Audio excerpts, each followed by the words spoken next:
L-oriġini tal-awtorità tax-Xandir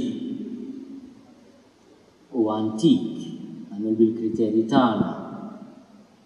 Ġa fl-1935 kien hemm l-ewwel bidu ta' awtorità li tipprova tikkontribwixxi għal ċertu armonija fis-servizz tax-Xandir. Imma fl-1961 ingħata bidu għal din l-awtorità li għadha magħna sal-lum li fl-indipendenza fl-1964 ħadet rwol kostituzzjonali. Kienet għażla tal-Istat Malti li din l-awtorità tkun il-poġġija propju bħala parti mill-qafas tal-istituzzjonijiet essenzjali tal-pajjiż. U intom qed tiċċelebraw 60 sena nixtieq noffri ftit riflessjonijiet fis-sitwazzjoni li qegħdin ngħixu llum. Llum qegħdin ngawdu minn pluraliżmu kbir ta' sorsi ta' informazzjoni, ta' mezzi ta' xandir. Għal ħafna snin u għada sal-lum l-Awtorità tax-Xandir, il-Broadcasting Authority, kienet u għada tħares b'attenzjoni kbira lejn ir-radju u t-televiżjoni. Illum wieħed irid jistaqsi jekk dawn il-pjattaformi ta' informazzjoni li bil-mod il-mod qed jaraw ukoll biex ngħidu hekk it-tmiem tagħhom u se jagħtu post għal pjattaformi diġitali li saru iżjed komuni, iżjed inferxa u jagħtu sfida kbira lil kull awtorità li tipprova tfittex armonija u ċertu servizz ta' imparzjalità.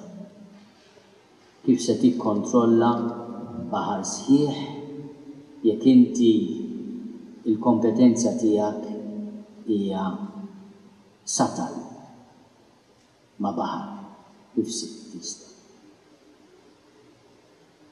Biex inħoss li is-servizz li tagħti l-Awtorità tax-Xandir ħafna drabi solliċitata minn xi ilment jew ieħor mhux bil-fors ex officio huwa ħafna twal. Għaliex inħoss li l-imparzjalità, il-fatt li inti f'kull argument tisma' lil kulħadd, dan il-valur qiegħed fi kriżi. Fi kriżi mhux bil-fors ġejja mir-rieda mhix tajba tagħna l-bnedmin, imma għaliex id-dinja tal-lum bla ma rridu u forsi għax irridu tpoġġina f'ambjenti kollha magħluqin fihom infushom. Dawk li jgħidulhom silos jew bubbles. Inti tisma' lil min trid, tisma' li jogħġbok, tisma' kemm trid, imma m'għandekx l-opportunità itmullem mid-dinja ċkejkna tiegħek, mill-qafas li għażilta għalik, mill-bubble li tħossok komdu fiha. U din tfakkarni f'waħda mill-ewwel ġbijat li l-awtur Franċiż Etienne Saint-Exupéry ipoġġi fil-ktieb tiegħu Le Petit Prince, il-prinċep iż-żgħir jew ċkejken, The Little Prince, fejn dan it-tfajjel ċkejken iħuf minn pjaneta għall-oħra u kull pjaneta għandha personaġġ li jħossu sit ta' din id-dinja tiegħu mingħajr ma jikkomunika ma' pjaneti oħrajn. Ir-realtà li qed ngħixu fiha anke fix-Xandir, il-poplu tagħna tista' tpoġġih f'din id-dinja immaġinarja, iżolata, li tissodisfa dak li bl-Ingliż isejħulu l-comfort zone tiegħu, imma ma tistimulax l-intelligenza, ma tistimulax il-kapaċità kritika. Jiena nħoss li meta l-awtorità tax-Xandir anke fil-Kostituzzjoni hija msejħa biex tkun ta' servizz biex ix-Xandir ikun miftuħ għal idejat differenti, għas soċjetà pluralista li qed ngħixu fiha, għal naħat differenti ta' argumenti jew inkella ta' notizja, qed tagħti servizz essenzjali li jgħin il-kapaċità kritika tal-poplu tagħna li hija l-qofol tad-demokrazija. Xi ħadd li huwa għadu tad-demokrazija joqtol is-sens kritiku taċ-ċittadini. U s-sens kritiku jikber meta jiena nkun espost għal idejat differenti. Qed nisma' aħbar u nisma' argumenti differenti.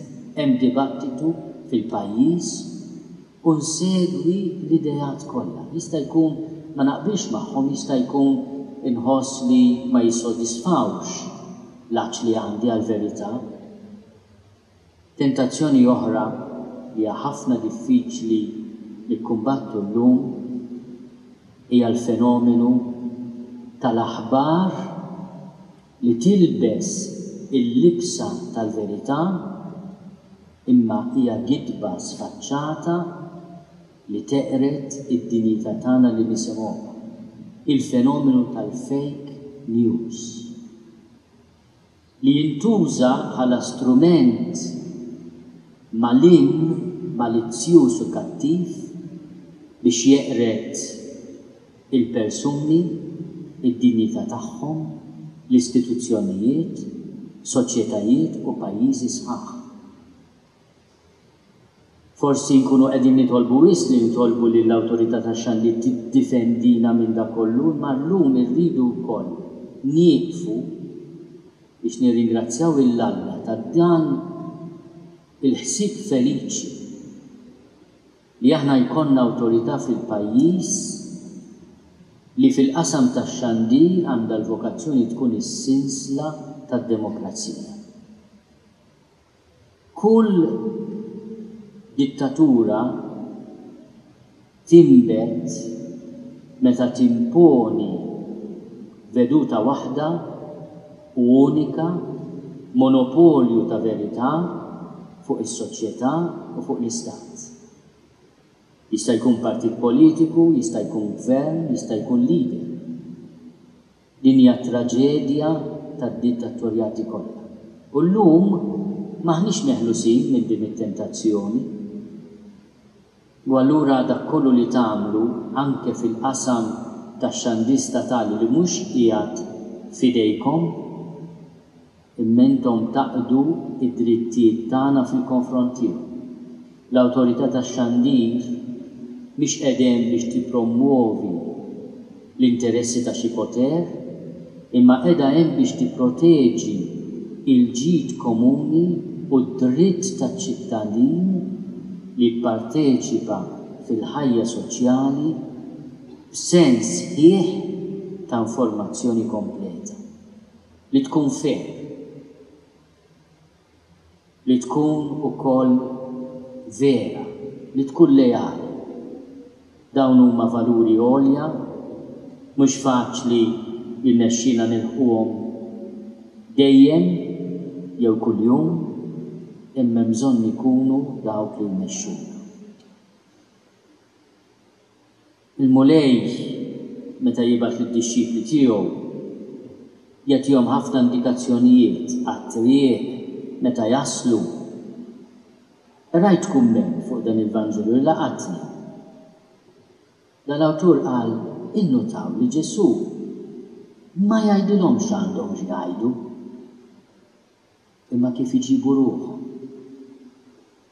Għaliex ħafna drabi ix-xhieda tagħna hija dik li tkaxkar. Aħna ngħidu bil-Malti l-kelma tqanqal imma l-eżempju jkaxkar. U aħna l-koll insibu ruħna f'sitwazzjonijiet fejn il-kelma tagħna meta tqabbilha ma' dak li jsiru dak li nagħmlu hija ideali għoli u fil-ħajja tagħna min jagħmel l-eżami forsi bit-kaxkira ngħaddu. Ma dan għandu jkun ukoll ta' xpruna lina. Mill-ideali miktuba, mill-intenzjonijiet li nesprimu, il-kol kemm aħna jiena l-ewwel wieħed ngħaddu għall-emil. Persważi li l-mod kif nittrattaw lil nfusna fil-kliem kif inxandru aħbar, kif nażlu l-ejjun tal-informazzjoni tagħna hija wkoll espressjoni ta' dak li hemm fil-qalb tagħna. U llum il-kelma li għandna bżonn nisimgħu hija biex aħna f'xulxin naraw persuni li għandhom dinjità u ċittadinanza fuq l-istess livell. Dan huwa valur kbir li intom eżis membri tal-Awtorità tax-Xandir u istituzzjonijiet tal-pajjiż naqblu li hemm bżonn nippromovu u f'din it-talba li nġbartu għaliha dan l-anniversarju importanti nitolbu biex l-informazzjoni, ix-xandir, pubbliku u mhux pubbliku jippromovi sens ta' demokrazija vera fejn l-informazzjoni ssir mezz ta' libertà, mhux skjavitu, mezz ta' dawl, illuminazzjoni, mhux ta' ingann. Dan huwa idealoli għandna bżonn l-għajnuna tal-mulej biex nippromovuh u nilħuh.